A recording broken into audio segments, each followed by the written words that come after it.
You all, we are so excited. We are hosting our first ever parenting conference here in Nashville, Tennessee. We love for those folks who live here in Middle Tennessee to come join us. Folks from out of town, come to Nashville for a great weekend in the fall. What's going to happen? I was getting distracted about all the fun things in Nashville in the fall. You can go to K. McCarthy. You can eat great tacos. We have so many fun things. And we have a phenomenal lineup for a parenting conference. It's called Raising Capable Kids.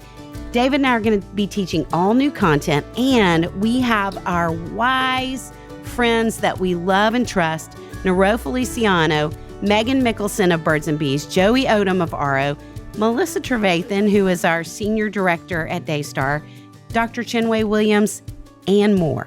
Head to the link in our bio to get tickets today because they are going fast.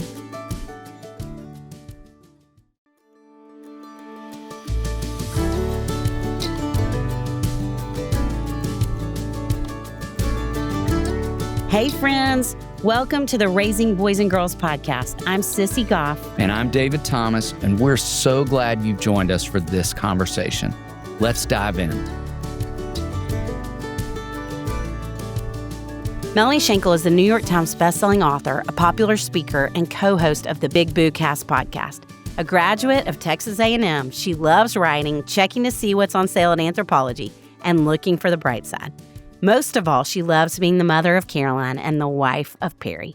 Speaking of Caroline, Caroline is Melanie's daughter and an animal science major at Texas A&M. She graduated in May of 2025 and is starting her master's degree this fall. In addition, she hopes to write more books and speak to young women about the battles they face.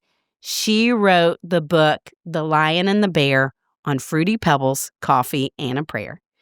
We are delighted to have this amazing mother and daughter. And y'all, there is so much richness about their relationship, about raising adolescents and young adults, and about what it looks like to pursue your faith through all of those stages. So listen in, and actually you might even want to grab your daughters and have them listen too.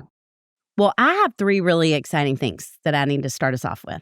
3. 3. Well, go. Number 1, Melanie Shankle is hands down our most, what is the word?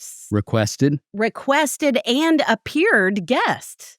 Wow. And we talked last time about getting you a blazer like SNL. I would like a blazer. Well, we could get you a cute blazer from K. McCarthy. We need to get something. Yeah, listen. Y'all did have cookies waiting for me today, though, because it's my birthday. It is Melanie Shankle's birthday today. Woo! Yes. God had a great idea with Melanie Shankle, didn't Isn't that the y'all are so truth? sweet. Listen, there's nowhere I'd rather be. I'm so happy to be here with y'all on this day. So In delighted. Nashville. In Nashville, at the Daystar offices where I've never been. Yes, So, we're so happy to have so you great. here. And last but not the least is that we get to have Caroline yay!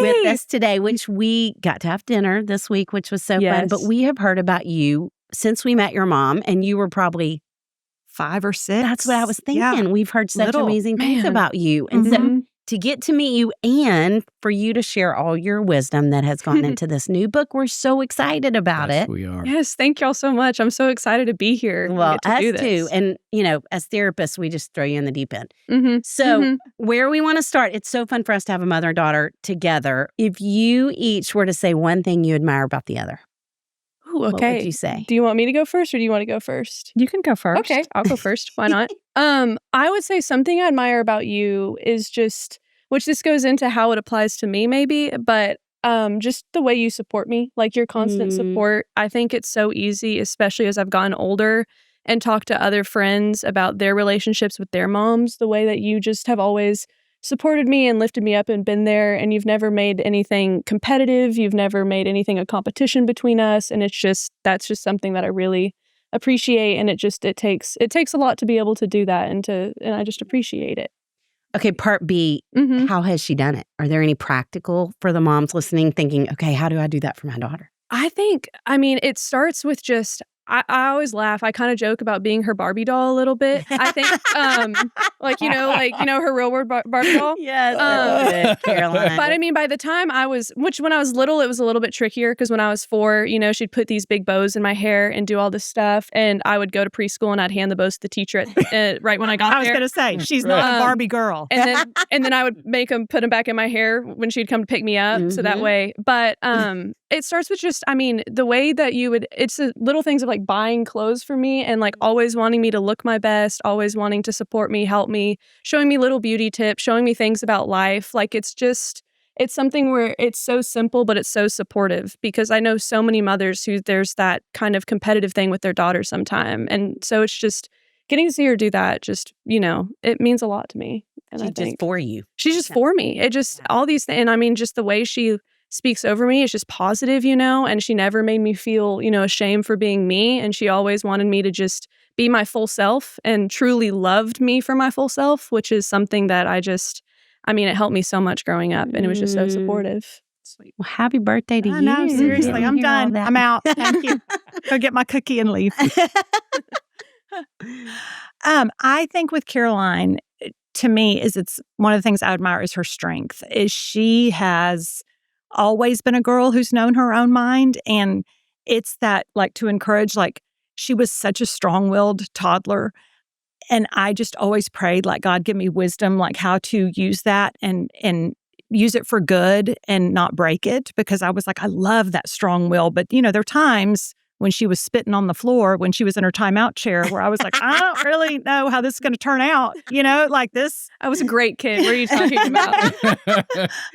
But I think just her strength, and that to me has been the beauty of getting to see her fully walk into that. And she's so strong, and she's never afraid to advocate for herself or to speak up for herself. And it's helped me learn how to do that as a mom and as a woman, to be like, I've watched her and I'm like, oh, I can do that too. And so I just really admire the way she's never afraid to be less than who God created her to be. Well, it's really sweet. Yeah. That's sweet. Beautiful. Happy birthday to you too. Happy birthday to me. Well, we get a lot of questions about parenting young adults, which this season has, I think, like every season, its own set of joys and challenges. So how would you all describe your relationship uniquely in this season? I think it's definitely, with college, there's been a transition, because I am out of the house and we're not constantly with each other. And I also kind of joke sometimes, I'm like, I'm kind of fully cooked now, or not fully cooked, but it might be a little too late if you're trying to like parent all these things, when trying to limit her technology. Yes, when your kid's in her 20s, it gets a little, but I would just say there's been such a shift and it's been such a fun change of just, I feel like we've become more and more like friends every year. It just starts to become, we have this companionship and we understand each other. And it's just, that's been super fun to get to have, just as I've grown up, to see my mom in a different light of not just my mother, but her own person and her, like, this woman who's done all this incredible stuff. And like, I get to be her friend also, which is really cool to get to do. Yeah, it's been fun. And I think, to me, it's such a big shift. And Caroline's my only child. So like when she was leaving, I was like, that's it. Like, I'm an empty nester, one and done. And so there was no warm up, but I've always wanted her to be free and to not feel like she was responsible for my emotions. Yeah. And so, one of the things I would say is, as you're launching your kid out in the world, go in your room and cry. Go feel all those feelings, but don't put it on them, because they're wrestling with enough stuff as they're trying to, without worrying about, is my mom sad? Is my dad sad? And I wanted her to be free to go live her life. I didn't want her to feel like I was trying to live vicariously through her. Even when she goes to, she's a student at A&M. So even when I'd go up for football games, I was like, if you want to see me this weekend, I'm here. But if you're doing stuff with your friends, like, I'm not going to force you to spend time with me. And I think that that's enabled us to have this friendship because there's like a mutual respect there of like, I want you to go live your life. I want you to be independent. And because I think she feels that freedom, you're like, it's amazing the ways that she's like, no, I want to see you. Yeah. Whereas I feel like if it were a forceful thing, it would create friction. So you got to let them be free. But I also think there's another side to the young adult parenting. And I think you and Sophie have talked about it a few times, but just the struggle of having to kind of sit back and watch your kids handle problems that you can't control anymore. Because that's a whole different beast, I feel like. It is a different beast, and the life things, I mean, y'all know, I mean, it gets bigger and bigger and more important. And so my prayer life has never been better because you're like, I can't go in and fix this. Right. I can advise, I can, quote some Bible verses, I can pray, but I can't make this better necessarily. Like there's just things that she has to go through. Yeah. Thank y'all for that. That's great wisdom. Well, so Caroline, you've written a book. Yes. Which is amazing. Thank We're you. so excited about it. There just are not enough good books out there for girls and young women. So it's called The Lion and the Bear. Yes, it is. Would love to know what is behind that. Like what made you write it and what you hope girls, it's really for what age would you say? I would say it probably starts with middle school, like 7th, 8th grade. And I think it can go to probably freshmen in college. I think it can apply kind of throughout, depending on what you're going through and the things you're feeling at the time. Awesome. So what you hope they gain from it, too. Okay. So I would say the book is called The Lion and the Bear. Now, this title comes from back in high school when I went through so much mean girl stuff and kind of just some not fun times. And I was just having to face a lot of this adversity. And, I'd be at the dining room table with my mom and dad after dinner, and we'd be talking, and something would happen, it'd be another thing on top of another thing. And my dad would just always look at me and he would say, the lion and the bear. And that was just kind of our thing. It was kind of our little bit of a mantra throughout high school and even still in college is the lion and the bear. But it goes back to the story of David and Goliath and how you have this story of David, who you see as this king, and he was this soldier who saved his nation and defeated Goliath, and you know him as that. But before that, he was a completely unassuming shepherd boy. I mean, his own father overlooked him, and you see him, and he was just alone out in the wilderness with his flock. And it's like before he had a nation to protect, he had a flock to protect, and during this time, he had to fight lions and bears. And I just go back to the fact that you're in the middle of the wilderness. There's no iPhone. There's no flashlight. And you just hear a growl, and there's just a lion or a bear coming at you wanting what you're standing in between what it wants, and that's scary. But he learned how to fight the lion and the bear, and he learned how to rely on the Lord, and he learned how to use his slingshot. And at the end of the day, because he knew he could defeat the lion and the bear, that's what gave him the confidence to go and face his giant and face Goliath, and he knew to rely on the Lord in that. And I think in our own life, all of us have lions and bears, things and trials that God prepares us for something greater. We all have giants we have to face, but before we face the giants, we always have the trials, the lion and the bear that just prepares us for that.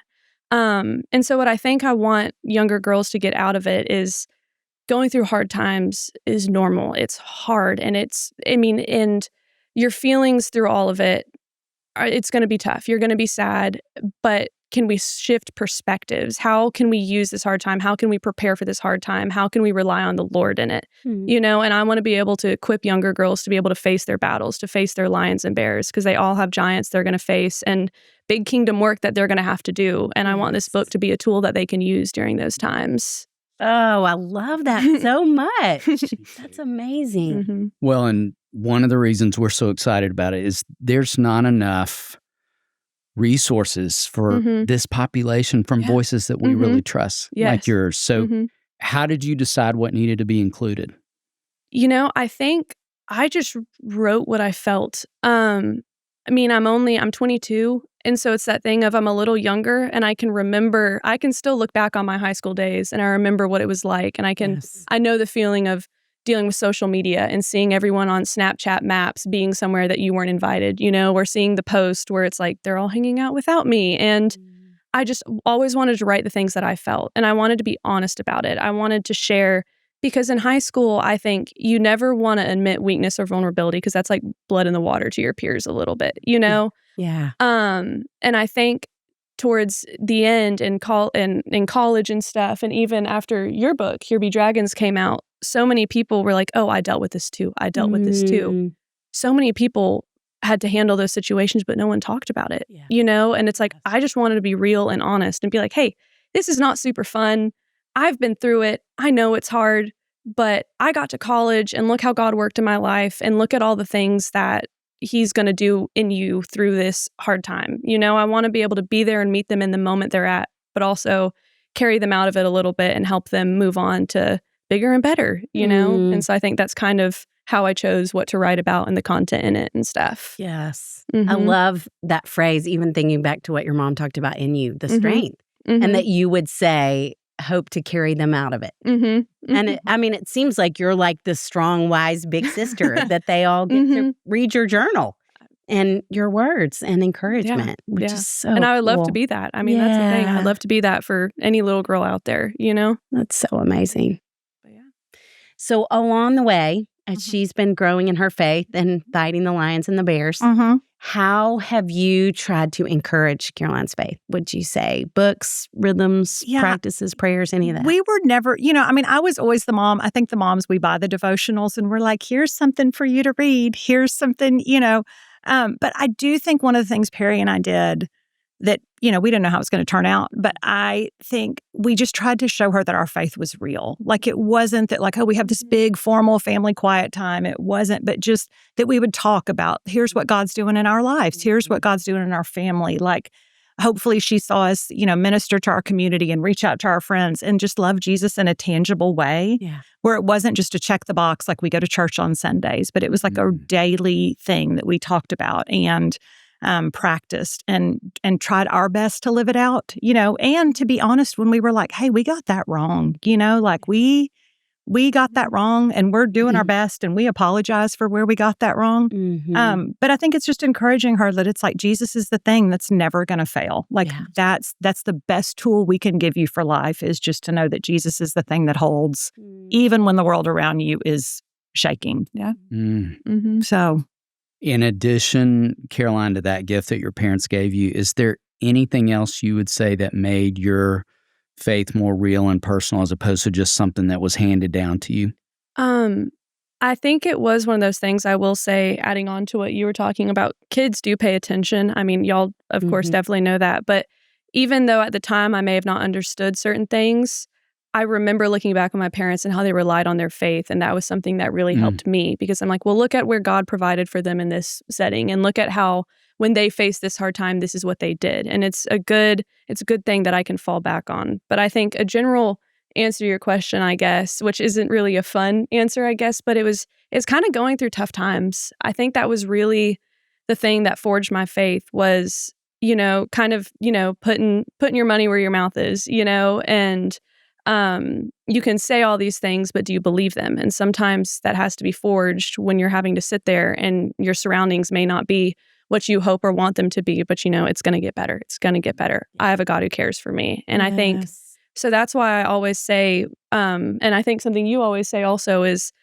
parents don't, let shy away from your kid having to go through a struggle. Don't try to wrap them in bubble wrap all the time. You can protect them, but you can't keep everything from them because then what do they have to fall back on? What have they experienced? What have they learned? You know? And I think it was just me having to experience some of that stuff on my own and see the way God met me where I was and the way he provided for me, solidified my faith, and made it my own because it was between me and God. And that was something that was super important in my faith journey, I would say. We talk about so much that kids learn they're capable by experience. And you certainly are capable. You are walking that out. So you mentioned Here Be Dragons, which we have both read and loved and got to be a part of your event here in town, which was so fun. Such an honor.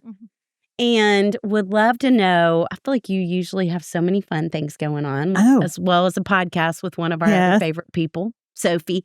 So what's new or what are you enjoying creatively these days? That's a great question. We are getting ready. Sophie and I have another live show coming up for our podcast. If they are anywhere near you or even if they're not, make plans to go. So it's going to be in San Antonio, October 23rd. And I think it's going to be one of our best ones yet. I'm real excited. So it's fun getting ready for that. Like we're excited right now, getting ready for that and kind of just the podcast season. And we're kind of talking about exploring, adding some new things to our podcast. That's fun. Which is kind of fun. Just some new segments and new things. And so that's it. As for the writing, I'm like, I don't know. You know how that is. When you finish one project, I'm like, I'll get back to you. I've got to live some life. And I'm just right now I'm so excited about Caroline's book. And it's fun to be in this role, like where I'm cheering her on and it's not mine. So I'm kind of enjoying that. All right. What would you both say to moms and daughters who are trying to stay connected while navigating all the pressures of growing up? It's a good. I would just say that sometimes I think it can be hard. I would tell moms, I think especially when your daughter's in those teen years, I'm like, their every day to me is like your PMS day it's like that's their existence, is they're just this bundled up thing of emotions and hormones and anxiety and insecurity. And, if you think back to how you felt when you were those years, and it's like, I think as moms, we kind of have to be the grown up and be like, I'm not going to take this personally. And it's not that you have to encourage or let them be rude to you, because you can say, you can't treat me like that. You can't talk to me, but give them their space when they need to. Don't try to force a moment.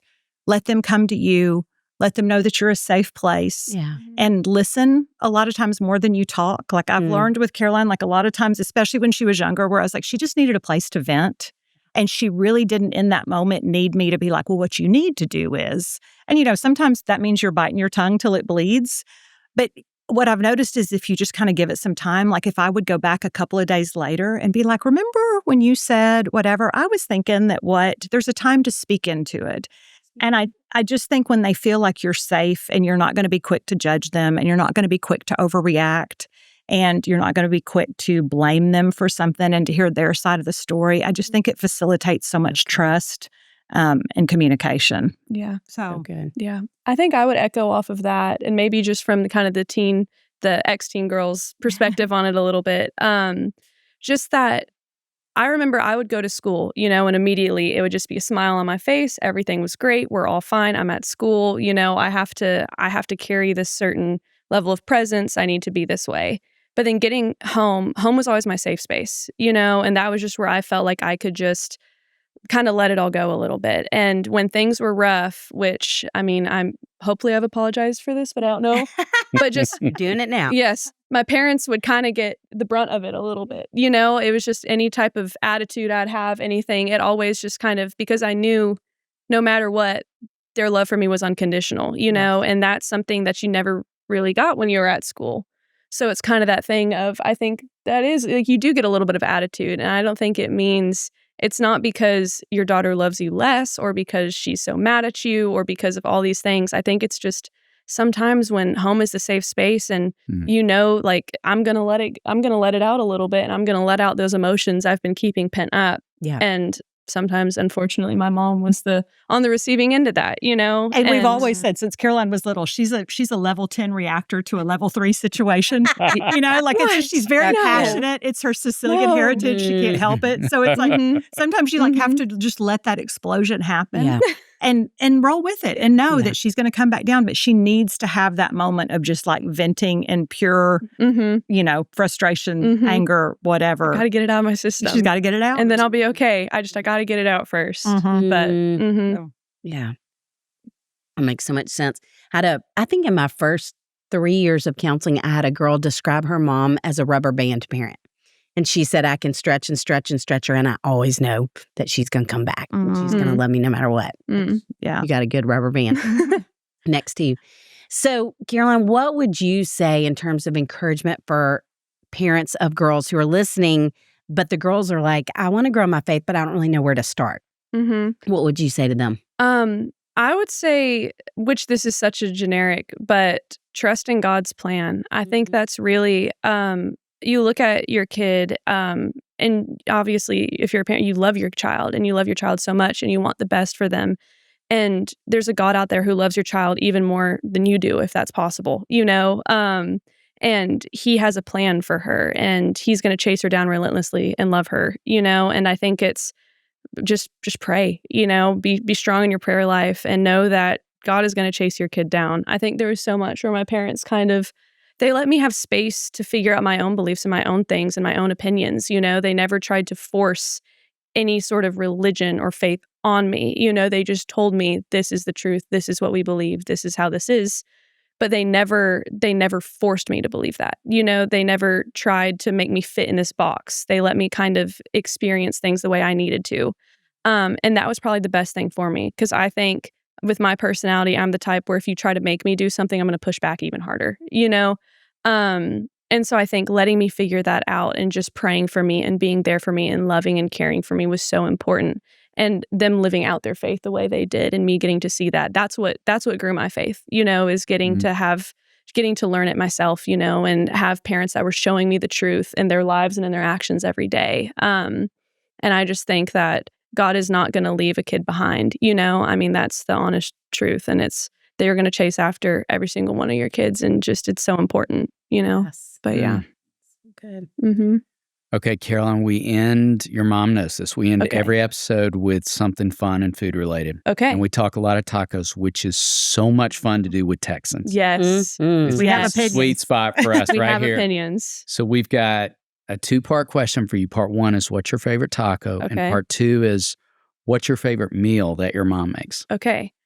I would say taco. I love breakfast tacos. That's my go-to. David's Like with you. I'm always a breakfast taco person. That's like my favorite thing I can have. The specific breakfast taco would be, it's a chilaquiles taco. I don't know. Okay. I'm glad. I love Okay, y'all know. chilaquiles. Y'all know. Yes. Thank goodness I found my people. Yes. The answer is yes. It's my favorite. That's my go-to. Sunday mornings after church, we always stop and get tacos. And every Sunday I get 2 chilaquiles tacos, and I will demolish those things.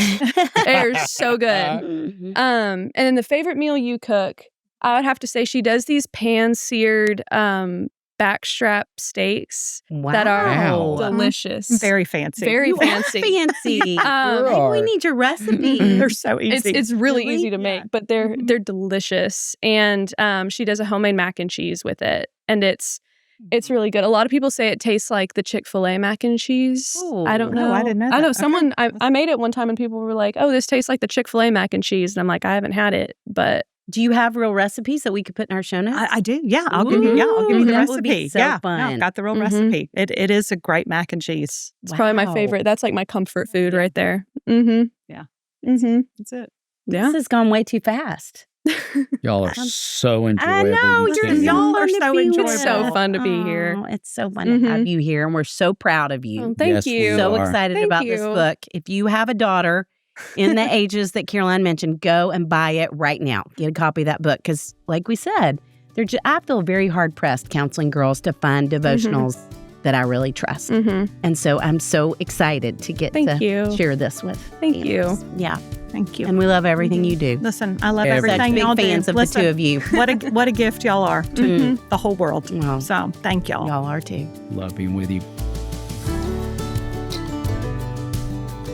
David, what a team we have that we get to call friends who help make this podcast possible.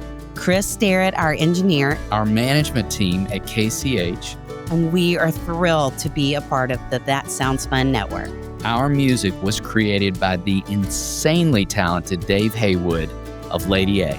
And if this podcast felt helpful to you, please consider subscribing, liking, sharing, all the things. We are grateful for you and cheering you on always.